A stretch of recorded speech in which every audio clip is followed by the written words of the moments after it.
We're here because we don't buy into the bullshit of mainstream culture. We're tired of the mundane, passionless careers we've been shuffled into as a result of this orchestrated debt-based system of rule, and the stranglehold on education and entertainment by cold, soulless corporations. People, yes, we are frustrated. Yes, we are tired. And we reject the pre-approved tranquilizers that are Monday Night Football and an ice-cold Budweiser. We have to stop hiding. Stop hiding behind the headphones and the Cherry Popper 420 username. Let the world see that the resistance is strong and society is changing. There was a time to be anonymous, but that time has passed. And so the Higherside Chats would like to present Conspiracies as the dawning of this new paradigm in the uniform of the revolution. Because bold fashion should mean more than some celebrity meat dresser frat boy in a silly pink polo. Conspiracies redefines bold fashion as having the balls to reject socially uncomfortable and unpopular truths from your radiant chest. All fucking day. Conspiracies.net. Let them know that you know. Bold designs for troubled times. Hard truths. Soft cock.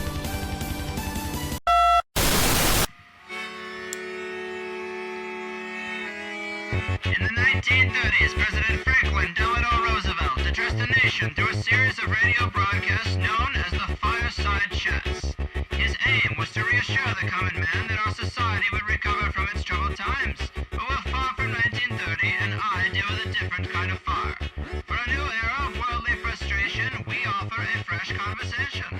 I'm Greg Carlwood, and these are the Higherside Chats. What's happening, Higherside Chatters and surveyors of the vast landscape that is the World Wide Web? As always, I'm Greg Carlwood, and I thank you deeply for carving out a little place in the next hour of your reality to listen to THC amongst the infinite options, especially with such finely tuned forms of distraction out there as Borderlands 2 and Dread 3D. The point is, my appreciation for this intimate privilege cannot be overstated. Today's guest on the Higherside Chats graduated magna cum laude from Princeton University and established herself a career as a New York lawyer before taking an unconventional turn down the path of developing and harnessing her psychic ability. Now a trained psychic detective who works with law enforcement, a spiritual medium, channeler, energy healer, remote viewer, seer of auras, and the author of my most recent undertaking, Psychic Intuition, everything you ever wanted to ask but were afraid to know. The force is strong with this one, folks. The self-proclaimed skeptical psychic, Nancy Tertre. How are you, ma'am? Oh, the force is strong. I'm good.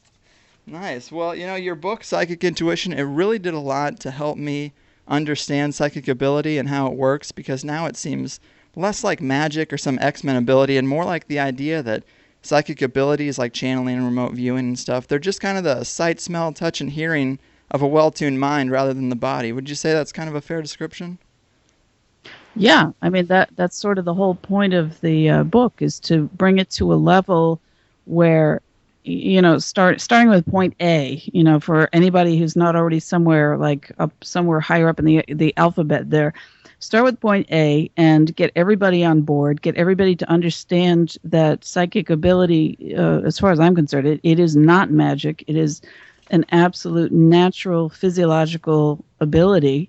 And, you know, I don't get into talking about the existence or lack of existence of, you know, paranormal phenomena. Right. That's kind of like a whole other topic. I just talk about our ability to know things. And for me, it's absolutely related to understanding, you know, what sensory perception is. Yeah.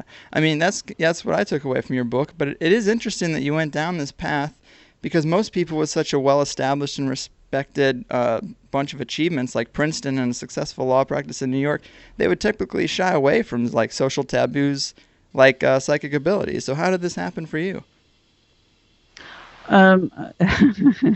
It's kind of a long story, but it was basically just the fact to start working on this book, which I originally thought was going to be a book about the psychology of intuition. Mm-hmm.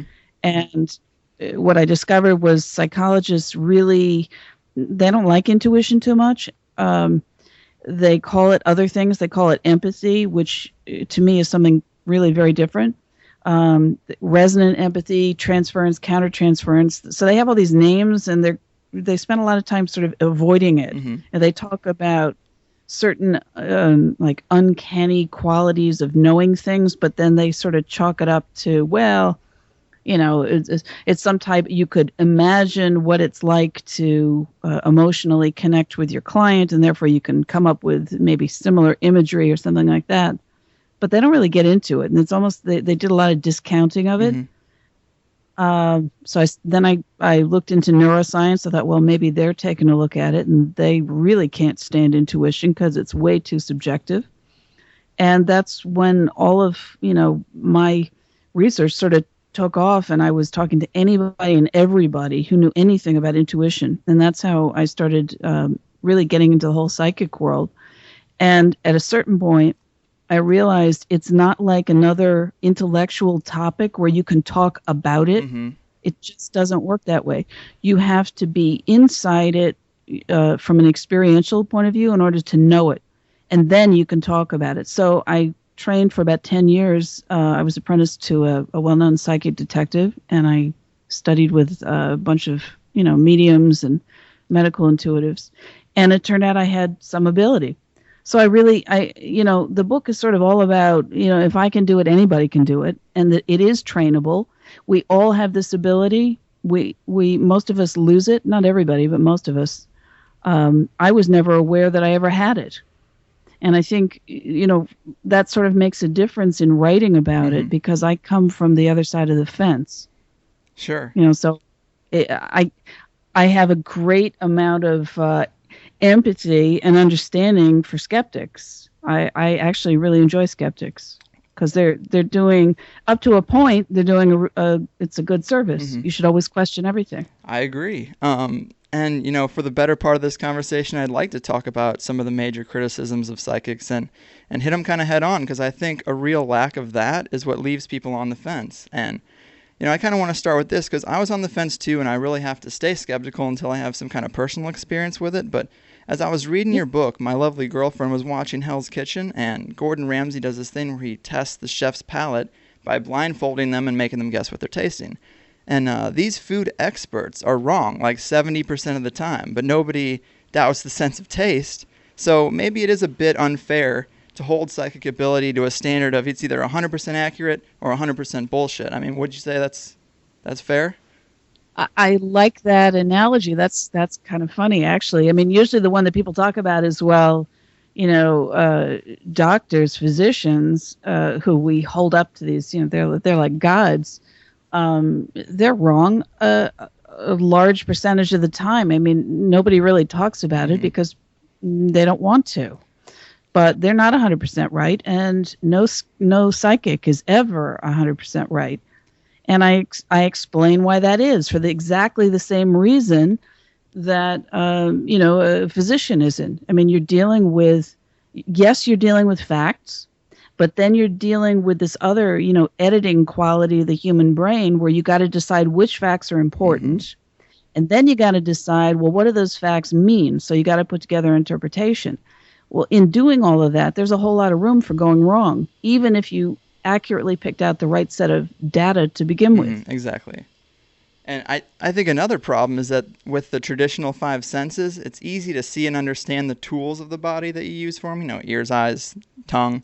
But you can't really see psychic ability working, so it makes it a little more difficult. But how does the mind tap into such information as like a visual picture of something 2,000 miles away, or the message of a spirit or something like that? If you're asking me what's the mechanism, I can only give you speculation on it. Sure. And what does it feel like to you? Well, it was really interesting. I mean, in the beginning when I first started doing this, I didn't have any extraordinary, sensing experiences. Well, I had a couple, but I discounted them. I didn't know what they were. But other than that, I'd say, well, if I'm supposed to like clairvoyantly see something, well, what the heck is that going to look like to me?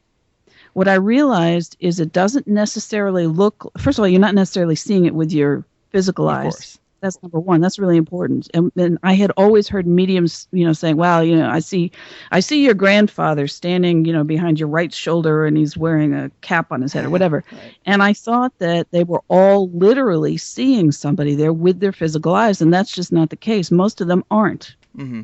They're seeing with their third eye. So then, if you don't know what the third eye is, how do you explain that? Well, the closest thing is, call it your imagination. Right. You do that in the book several times. Yeah, I mean, I think that people have a tendency, the word imagination is so loaded as make-believe that it's really just, it's your mind's eye, the things you can visualize that aren't there. Anyone can do that. I'll give you an example, because things don't always pop up with this stunning clarity. I've had situations, and I describe some of them in the book. There was one time it was very early on. I was just sort of experimenting and exploring this. I was getting a massage at a hotel in Las Vegas. Okay, so I didn't know the woman who was doing the massage, didn't speak with her, and I get this crystal clear image of, it was like a photograph developing inside, right in front of my mental screen, and I'm seeing the image of like sprigs of holly. Like the shiny green, sort of emerald green leaves, right. And they're sort of spiky. And then I saw the little red berries on it. I said, "Oh, that looks kind of like holly, but what the heck? Why am I getting this image?" And it was clear as a bell. And I thought, all right, well, let me just experiment. Let me play with this and stop, doing my automatic, discounting and dismissal. That's what most people do. Right. And so I said to this woman when she was done, we hadn't spoken a single word. I said, "Could I ask you a crazy question?" And she said, "Okay." And I said, I got this image of, I think it's holly. Now, I don't know anybody named Holly. It's not Christmas time around here. It's 100 and whatever it was, 5 degrees outside. No reason I should be thinking of holly, but if for some reason I'm thinking it's associated with you, and I don't know why. And she said, "Well, before I started this session, I was on the phone with my sister, and she has a friend named Holly who got pregnant, and we're all sort of concerned and whatever. And that's all I was thinking about when I was working on you." So that's an example of crystal clear. You get other examples. I'll give you another one. Sure. I was trying to deliver it was a mediumship message for somebody. And I was being asked for more what they call evidence, when you're doing evidential mediumship. Of course. So, in addition to kind of identifying who the spirit is, their gender, their age, what they passed of, and physical characteristics, you have to give more than that in order to really lock it in. So I said, and so I go back into my sort of mental screen, and there's really nothing in there. It's almost like I'm looking on the inside of my eyeballs. And I'm saying, well, this is really boring, I'm seeing like gray shadows and, the stuff that you see when you close your eyes. And eventually I sort of gave my mind the freedom to sort of just allow the gray shadows to kind of form. And I thought I saw something that looked sort of vaguely like a hand. And I thought, okay, well, that's kind of boring. I'm seeing a hand. That doesn't particularly mean anything to me. I don't know how to interpret that. But the fingertips were like these long, gray, sort of smoky trails. Because I'm seeing this on the inside of my eyeballs, trying to make an interpretation, and it's very cloudy. Right. So what the heck is that? Somewhere in my brain, and this is where the interpretation piece kicks in, and either you're good at it or you're not so good at it, and I think you can get better. I said, there's something on the tips of her fingers. What would that be?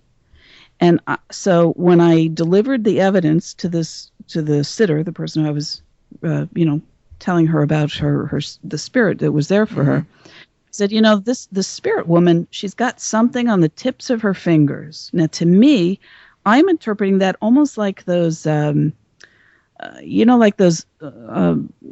Southern Asia, they have those like little bells on their fingers that they tap when they're dancing. Yeah, I'm familiar with that. Sort of like that. And I said, I'm not sure that that's what it is, but that's what it feels like. This woman nearly fell over. She said, "Oh my God, this woman, the spirit who I was telling her about, who we'd already identified, when she was alive, she used to, it was her job to give shows with finger puppets.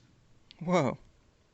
Okay? So you can get stuff and you say there is no possible way that could be right, and it's not even that clear in your own mind. And it feels, especially in the beginning, feels like you're making it up. Well, yeah, I mean, both those examples bring up, another thing that I think critics focus on, and I know is a big gray area for me. I guess it still kind of is, but how can you discern between random thoughts and actual information? Because I could say, Nancy, I'm sensing your spirit guide. I'm visualizing her. She's a Scandinavian shot putter and wears a top hat and cape. Now, I have that mental picture that came to me, but I mean, does it mean nothing? Like, how do we know which things are visions and which things are just our imagination, I guess, for lack of a better term? My thing is all about confirmation and feedback, because without that, there is such a thing, by the way, it's just making it up. Right. And wrong. So, it's not like, I'm not one of those people who says, oh yes, absolutely 100% of everything that comes out of your brain is going to be something. Not necessarily. There's an awful lot of brain chatter in there. And by at least giving yourself permission to trust yourself, to go into this place of delivering information that you really don't believe is information, but that's good. You get through that hurdle, but then you got to test it and you got to get feedback. Eventually, what happens is through the feedback, you start to learn the subtleties of your brain chatter and of the things that feel a little bit more psychic or less psychic. Mm-hmm. And for somebody who's learning it, I don't think there's any other way to do it except by getting feedback all the time. For me, one thing I began to learn, and it's a really difficult thing to learn. It took me years and years and years. You start to, the images that you get, the true psychic ones, they have a certain persistence. They keep sort of coming back again. And it's not like your brain is consciously thinking, oh, I'm going to think this and make it come back. It sort of comes back by itself. And that's how I have grown to trust those particular images or feelings. But even then, you're not always 100%. Gotcha. And now I'm pretty cool with things like remote viewing and seeing the future and stuff. I definitely entertain the idea that information can be accessed from some type of collective unconscious, but I have a real rough time with ghosts and spirits because it seems like the afterlife is just slamming doors, rattling beds, and waiting for a channel to tell your grandkids you love them. But what are your thoughts on spirits and just life after death in general from the perspective of a channeler? My feelings in general. I have become really a believer in the afterlife, and I have a much stronger faith in spirit than I ever did, ever before. And I think that in terms of seeing a ghost, I always figured that would sort of be the ultimate, to sort of see instead of seeing through with the third eye. But I've seen them all different which ways now, and it's fantastic. But it's almost as fantastic when you sense a spirit in the room with you in a really strong way, or they somehow manage to wake you up and you don't really know why.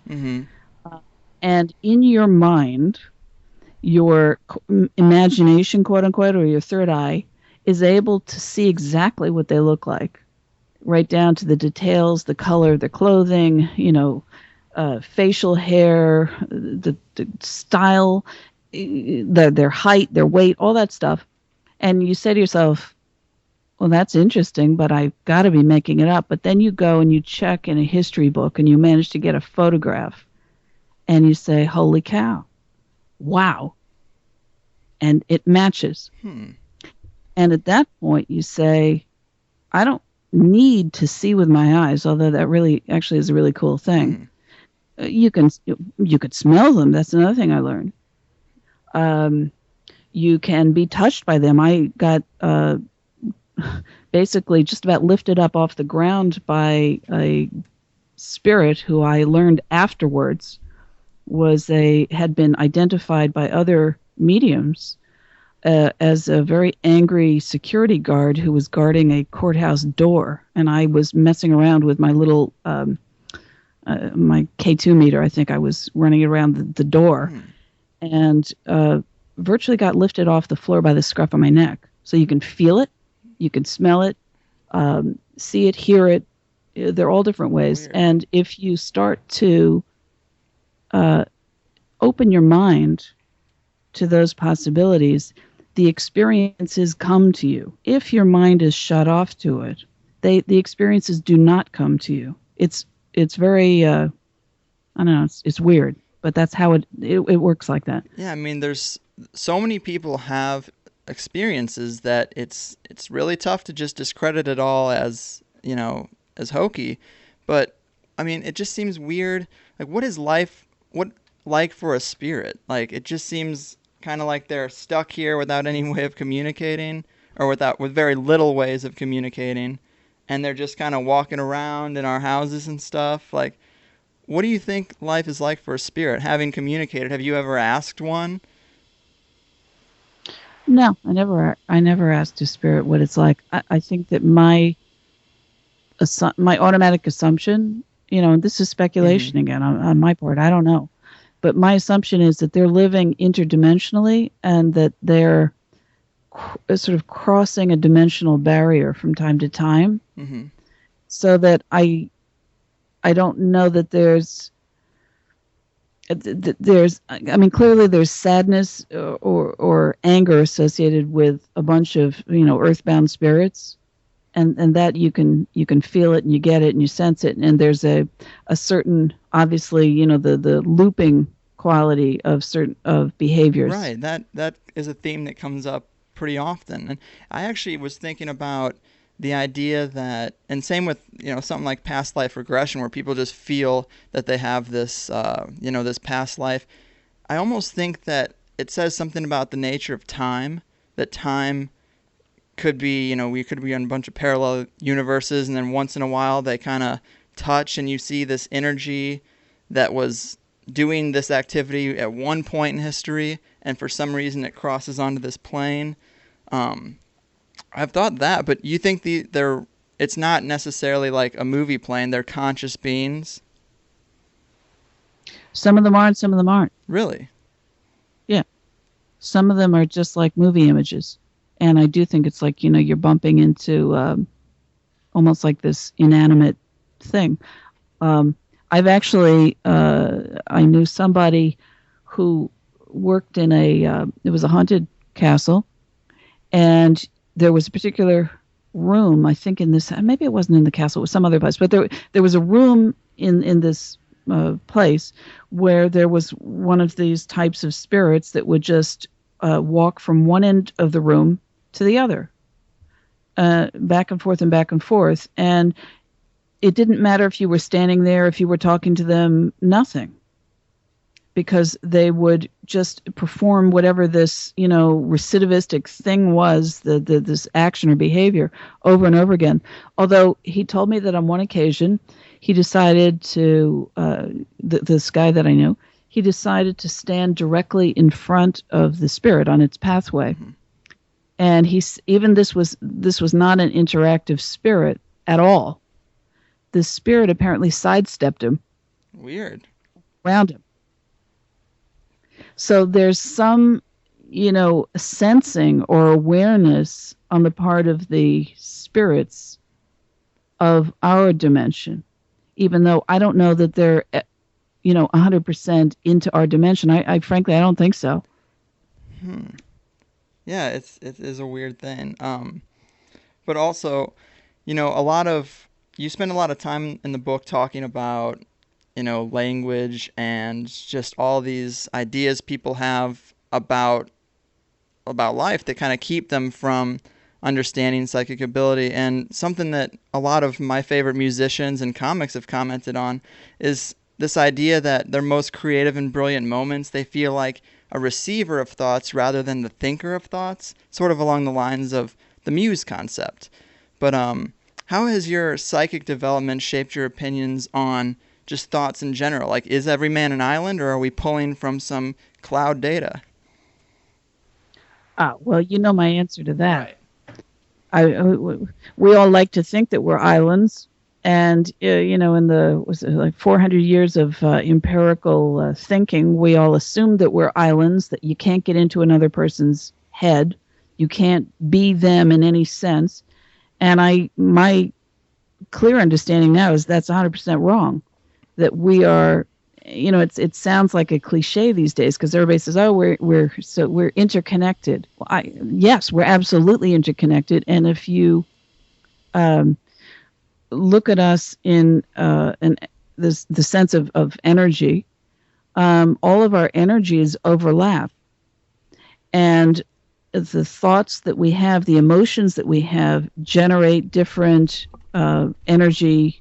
And I don't know that it's necessarily electromagnetic, but energy patterns that change the other energies in the environment around them, which would be other people. Mm-hmm. So we all affect each other. We all we're all receivers and givers of vibrational data, which is why people can read each other's minds. It's not so shocking. It's also why you can do energy healing work and have a very absolutely real effect on somebody. Yeah, how does energy healing work? Because one time I went to a Reiki master just to kind of, test the waters with this, because I've been told, oh, you're going to feel amazing. It's the best thing ever for you. And I ended up falling asleep, and then I woke up when it was over, and I was like, I guess I feel rested, but how does energy healing work, and what kind of experiences have you had with it? Okay, well, the only thing I can tell you is I'm not trained in any form of energy healing. What I've done is 100% natural. Mm-hmm. I've been told that, by different people, because I just sort of experiment with it. I have such a hard time believing that it actually works. I'm just constantly sort of in awe. Yeah, so, me too. I think I'm surprised than most of the people I work on, frankly. This is weird. But people have told me, I never, when I work on somebody, it's sort of similar to Reiki, I think, although I think the underlying, what I'm doing is actually very different. Mm-hmm. But I never touch. I usually, I keep my hands roughly 5 inches above the surface of the skin. And I am doing a few things. I'm feeling for the site of the injury or the disease or the problem, whatever it is. Mm-hmm. And once I feel I've located it, then I work on, for me, it's a form of re-educating that person's energy. So I'm not doing anything. I'm not a person trying to suck out, the bad stuff. I'm not trying to pump in, the good stuff. I'm not doing any of that. I'm re-educating.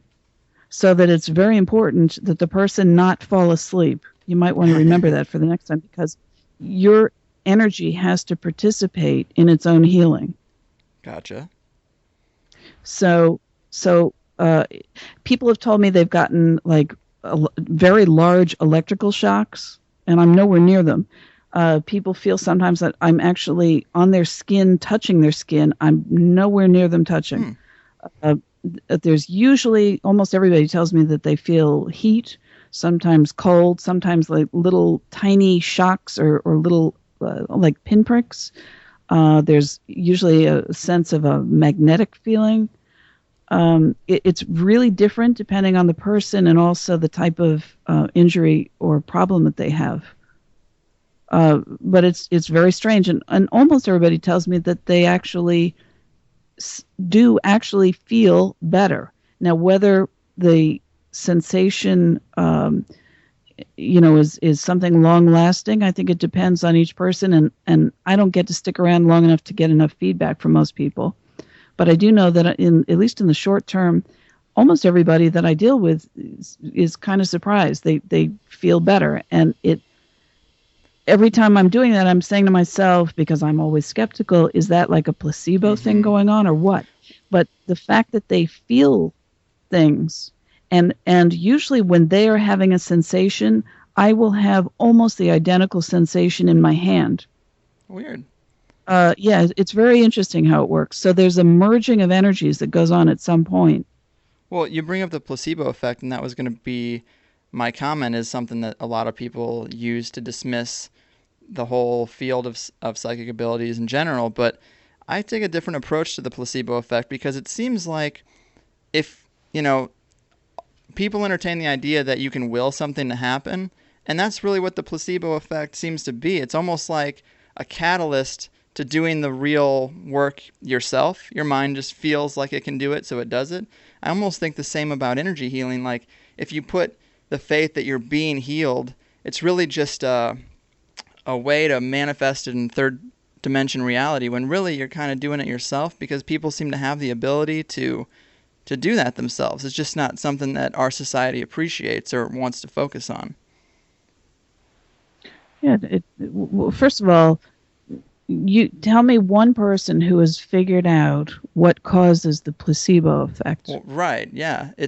So nobody knows. Nobody knows what spontaneous remission is or spontaneous healing. It happens. People don't know why. So there's no reason, we don't discount a placebo effect, or there's no reason to discount an energy healing effect either. And ultimately, who cares? Exactly. It's doing it or the other person doing it? Or if you can't really identify them, because they're merged in terms of the energies, fine. I just don't have a problem with that at all. But, let's just take a look at it, because whatever it is, it seems to work. Right. I mean, the placebo effect should really be some type of validation to a skeptic that the world is not as cut and dry and scientifically rigid as you want it to be, because you got to admit that the placebo effect exists. You can give 10 people in a study a sugar pill and then 10 people a medicine, and some of those people who got a sugar pill will get better. That's something that you can't just write off. There's clearly something happening there. Yeah. And also, sometimes, when I've worked on people, and obviously I'm nowhere near their skin or their body, but I'm working on them, I've had people like jump. They jump up and they scream sometimes. They say, "Oh my God, what the heck are you doing?" I had people tell me that they can feel tendons moving under their skin. Strange stuff that you wouldn't normally say, "Oh, well, that's sort of an imaginary placebo type thing." Yeah. There seems to be something beyond that. And whatever it is that's beyond that is really worth taking a look at. Agreed. What are some of the more powerful or strange experiences that you've actually had personally with this? With which I've had a lot of strange experiences. I guess the whole field of psychic ability, which experiences stand out to you as the most strange? There are a few things. There are things that have gone on environmentally, and there are things that have gone on within me. And I think I talk about, in the book Psychic Intuition, I think I do talk about some experiences early on that I had where I was quite accurate when it came to having information about a person who had he'd killed himself. And I was so shocked by my own accuracy, because again, being sort of skeptical, I just never assumed that you could get information like that or be anywhere near that accurate. And I felt really spooky to myself. So I think that feeling of feeling spooky to yourself is sort of what stops a lot of people. It's kind of a weird and creepy feeling, and it takes a while to get used to. So that's more of an internal thing.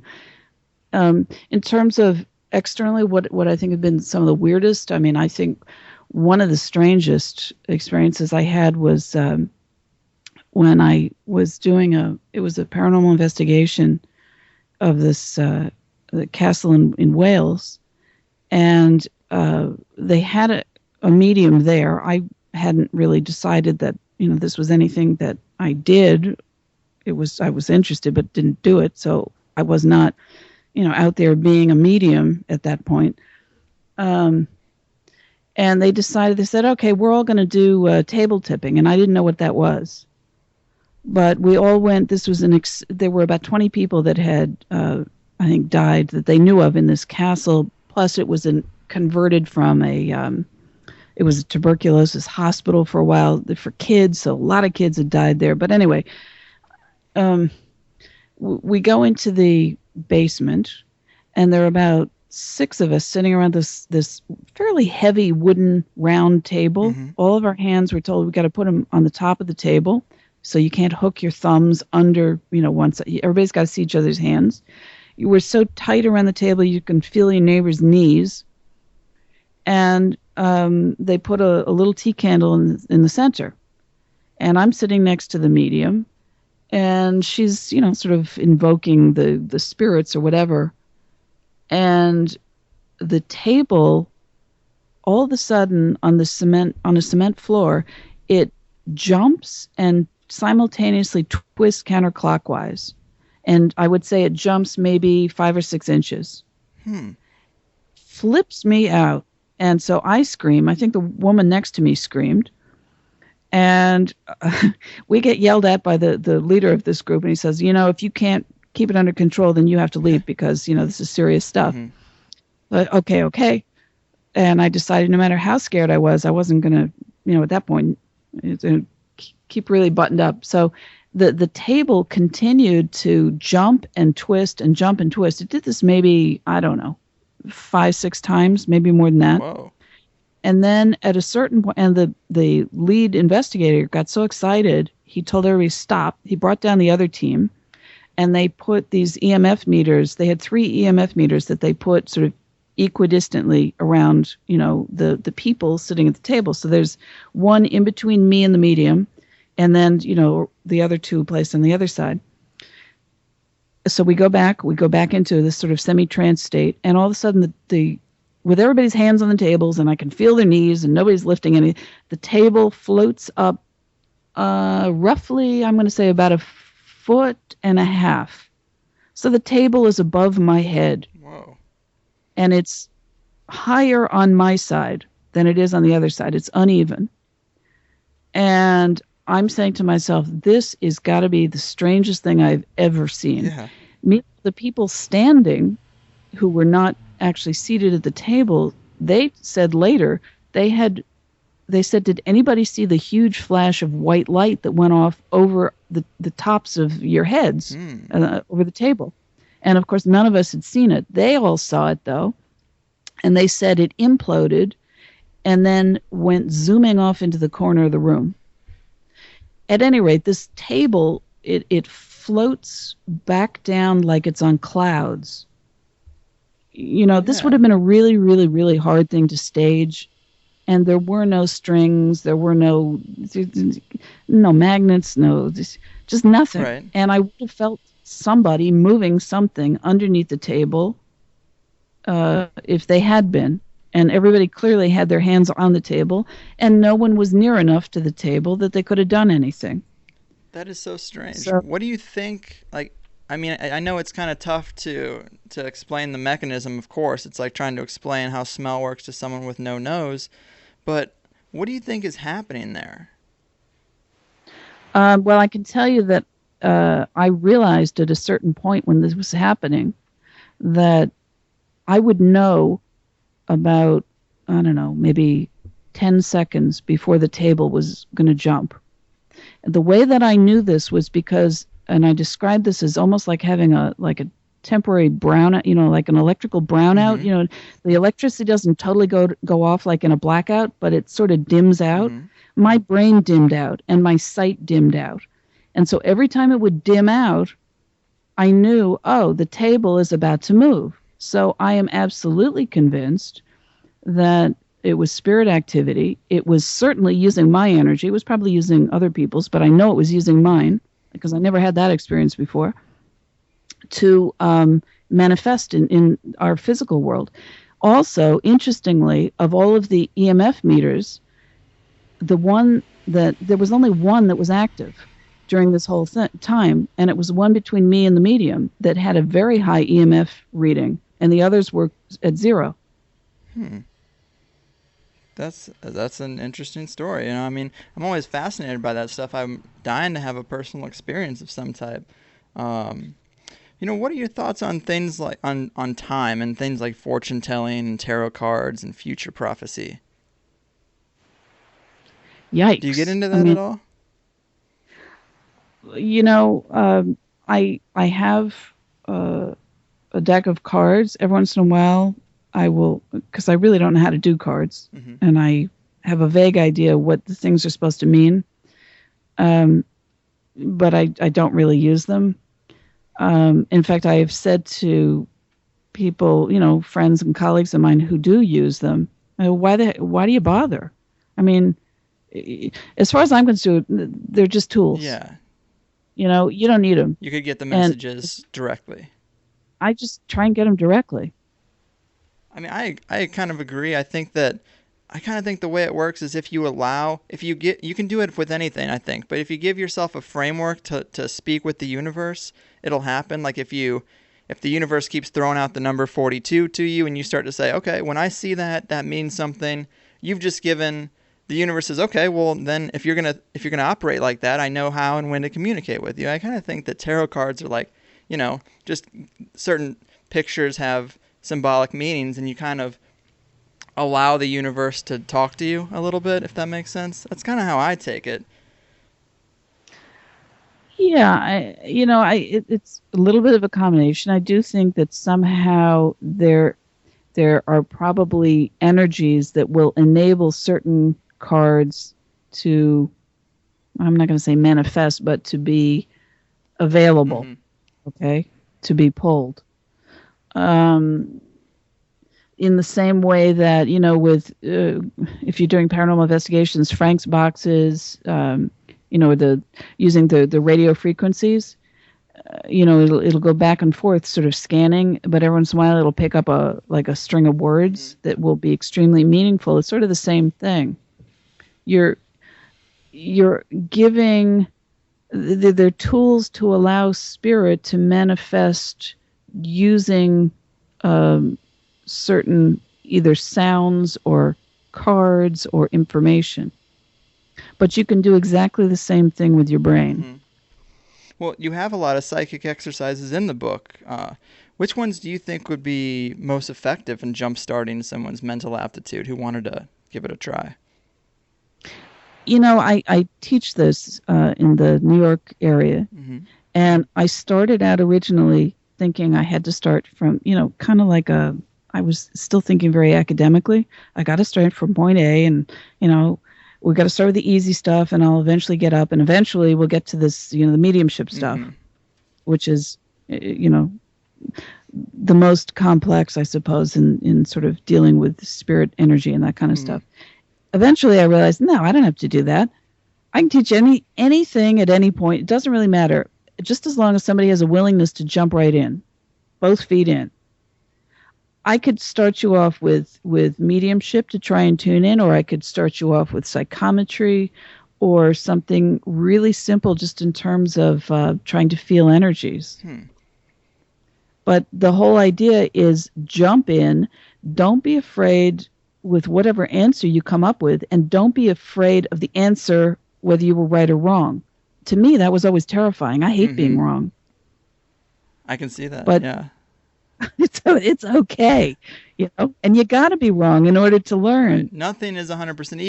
Even the senses that we know and love, they're not 100%. And it does seem kind of silly for a left-brain scientific person to be like, oh, all that psychic stuff is bullshit because it's just such a big gray area and it can't be verified. When your own senses that you do put your full stock in for your human experience are so limiting and oftentimes misleading, and it's that seems even more silly to be like, well, only these tools that I know are inaccurate are the ones that I believe in.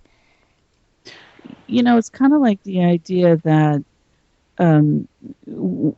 as humans, we all, if we look at like a red barn, that we all somehow believe that we're seeing the same color red. And the answer is no. Right. Not only do we not see the same shade of red, we don't see the similar amounts of detail. Mm-hmm. You know, I'm extremely nearsighted. I'm certainly not going to see what somebody who's got great vision sees. So there isn't, but we sort of like to assume it's almost like we have this common understanding as human beings. Right. When we talk about red, it really looks like this. Well, somebody who's got color blindness, they're not going to see the same shade at all. Of course. So it's a common language, but it's very, very misleading. Our senses really are much more mysterious and much more, they're more subtle than we give them credit for. And, you know, we're getting kind of down to it. We got like 5 minutes left, but we talked about doing a couple tests on the air, and I don't want to really put you on the spot too much, but is there something that you think would be applicable over the phone? Yeah, I have 3 things for you. Nice. All right. So what I'm going to do is I'm going to hold them one by one. Okay. And hang on, I'm going to get the first one. Okay. So all I want you to do, because now I have this item in my hand, okay, and I just want you to, without any kind of, prejudgment or anything, try not to think. All right. Okay. That's the big thing. That's Don't easy for think. me. Right. Try to allow, in other words, don't go to the information. Allow the information to go to you.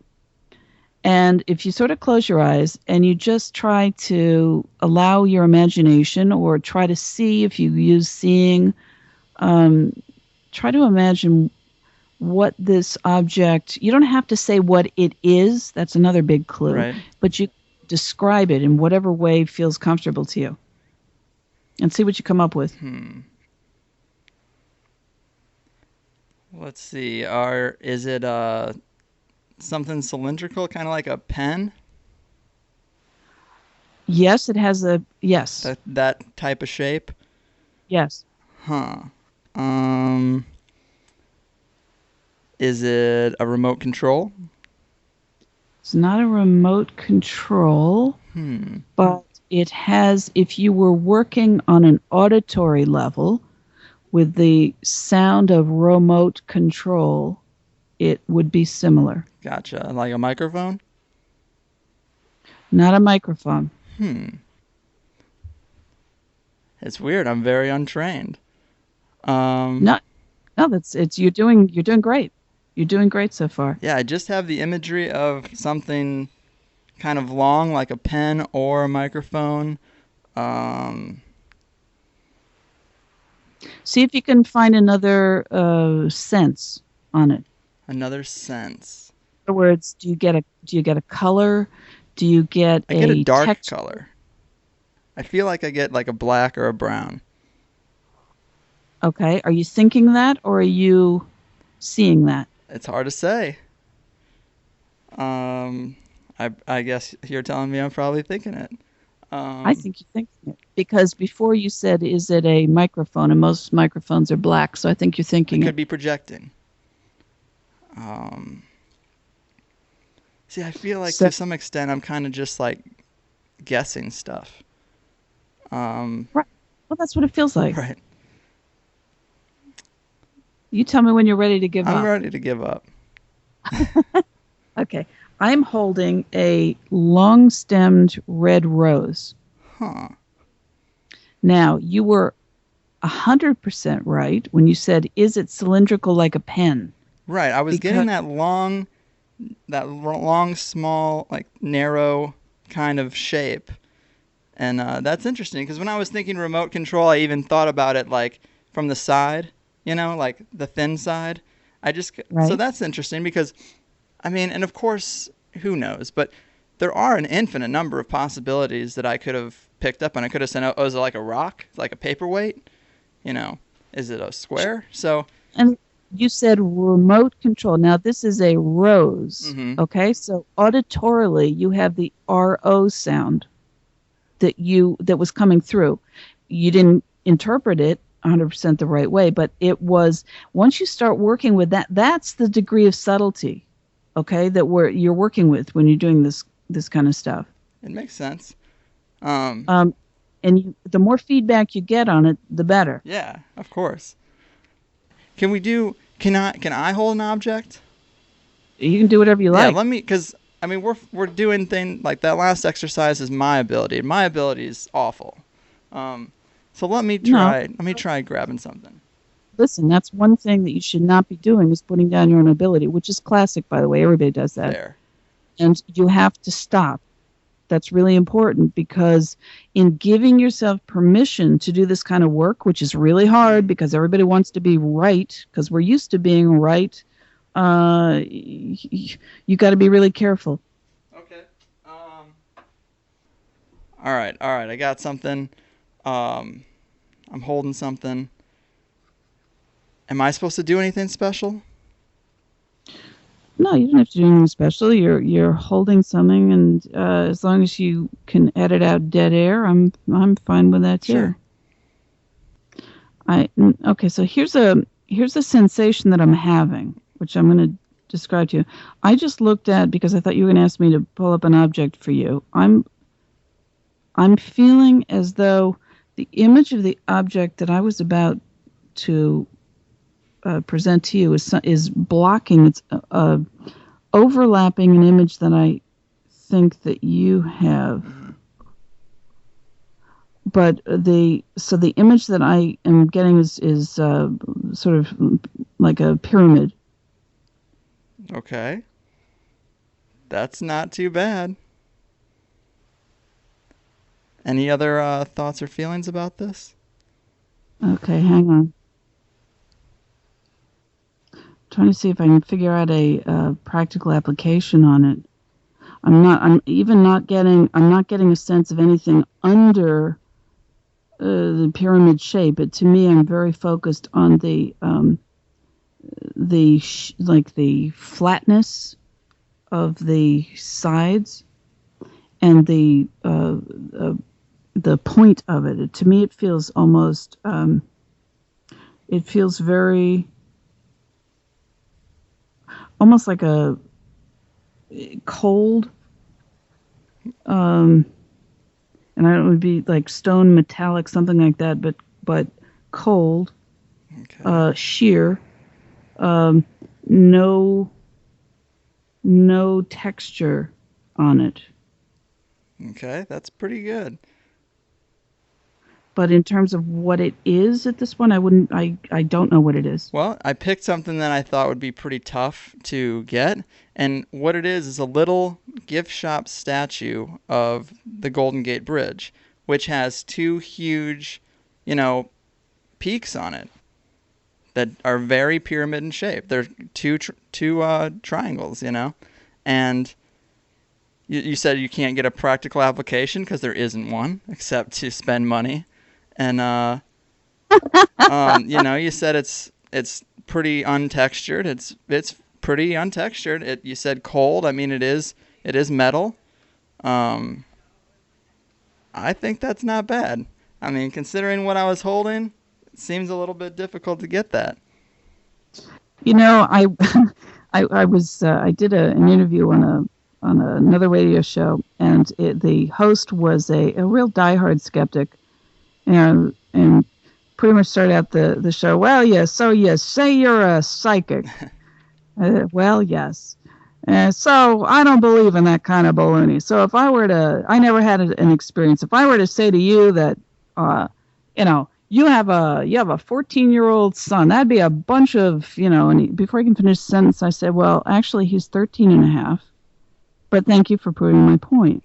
And there was dead silence. And he had a group in his studio, a whole bunch of people in there who also contribute. There was, you could have heard a pin drop. Wow.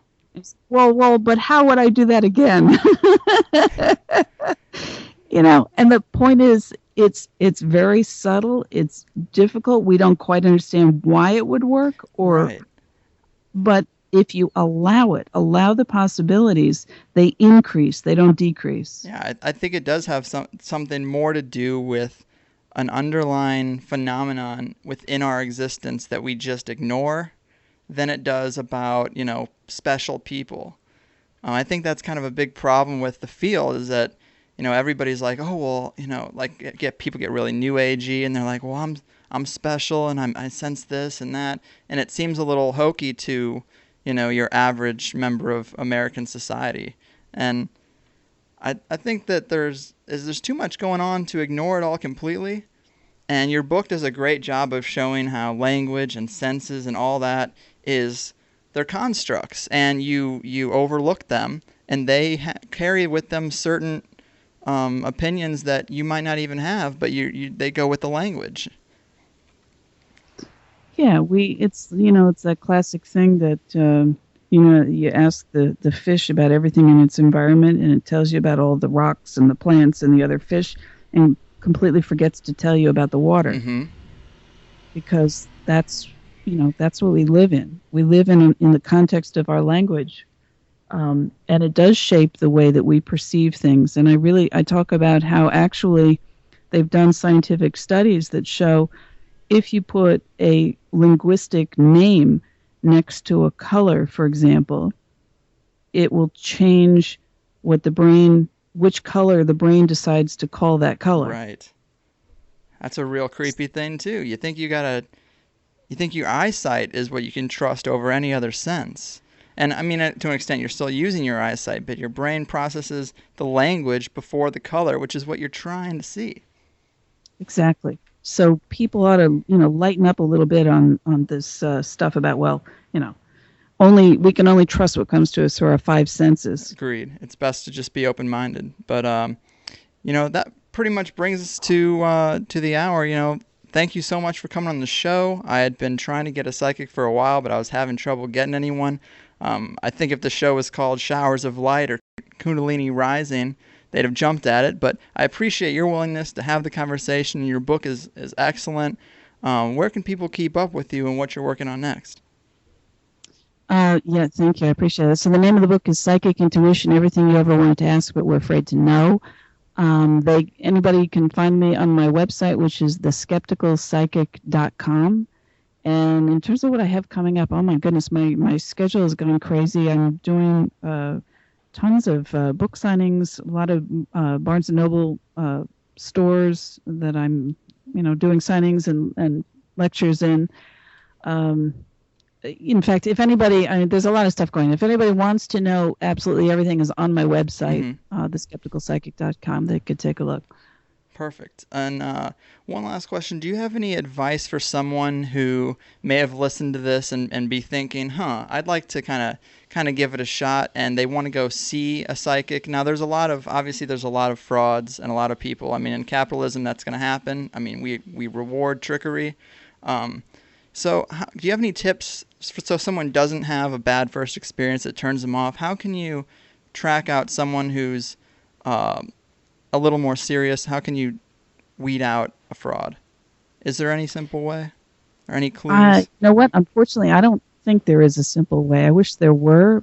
And also, I know many extremely talented psychics and mediums who are terrible when it comes to understanding just basic human psychology. Mm-hmm. So I would think that the first thing you want to go with somebody that you feel you have a really good rapport and a trust with, without giving all your power away. Never do that. Mm-hmm. But in terms of finding somebody, they're not licensed. You can go by word of mouth if somebody's accurate, but make sure that they're kind human beings. I think that's really important too. And check out the Yelp reviews. Good stuff, Nancy. Thanks again. You've really broadened my understanding of psychics, and it's been a real pleasure. Thank you so much for having me. Right. I really had a good time.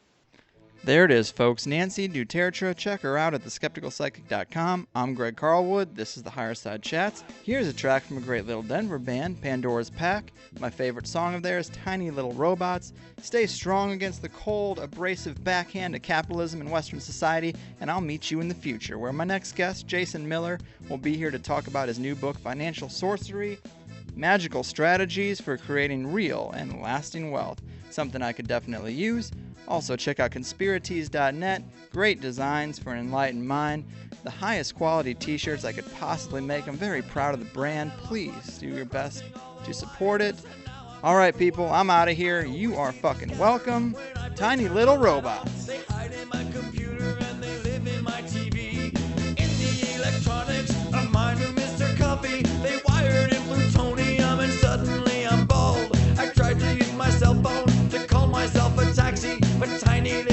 robots took all the numbers out.